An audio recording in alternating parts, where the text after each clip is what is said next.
Good day, listeners. We thank God for the grace to see another day. By His grace, we are gradually coming to the reason why I titled this series, Satan Hijacking the Celebration of Christmas. Yesterday, I did say, mentioning one of the reasons why the early Christians decided to come up with the celebration of Christmas, that it was due to wrong teachings that were flying around the deity and the humanity of Jesus Christ. Groups like the Ebionites, the adoptionists, and the Arians, these people never believed that Jesus is God. They only said he was only human. While other groups like the Docetics and the Gnostics believed that Jesus was only God and not human. Now, in order to balance these wrong teachings, the early church fathers, they came out and engaged these people in open discussion and open debates, and they also decided to immortalize it. So they decided to show the true personality and identity of Christ in worship.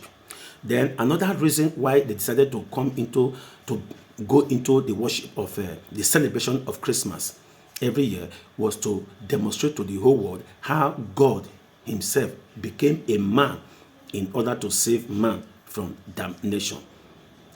Today, let's look at some of the things that the early Christians did in the course of celebration of Christmas and what they never did that we are doing today that led to the captioning of this series as Satan hijacking the celebrations of Christmas. One, during the celebration of Christmas, the early Christians, they meet together, and when they meet together, what do? They sing hymns, they pray, they read scriptures, and they give thanks to God. And the thanksgiving was centered on God becoming man for the sake of salvation. Then, which other thing again do they do when they were celebrating the feast of Christmas? Prior to this feast of Christmas, some group of persons will fast. They will fast, while others, they will observe vigil, night vigil, before the celebration of Christmas. So these were the two main activities that were being observed in the course of celebration of Christmas. Now, let us look at what they never did. What they never did that later came to be. One, there was no feasting or entertainment. Yes, the early fathers, as they were celebrating, early Christians, as they were celebrating Christmas, there was no feasting nor entertainment.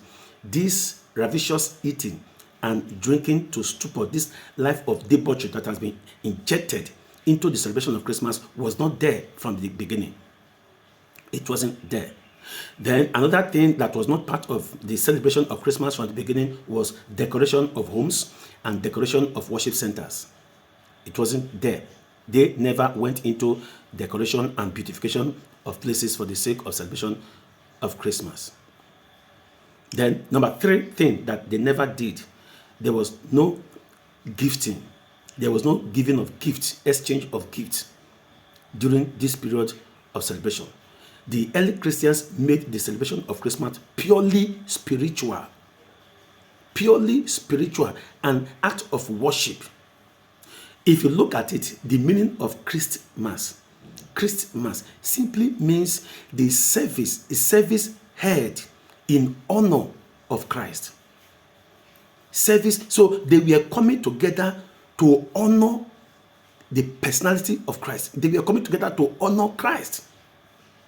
And in this act of honoring, external elements were never injected into it. So all these things I mentioned, what they did and what they never did, this was how Christmas was celebrated. Now, compare it to what is happening today. Will you still say I am wrong by saying that Satan has hijacked the celebration of Christmas, where in subsequent devotion, more truth will be revealed? Till then, stay out of trouble and may God bless you.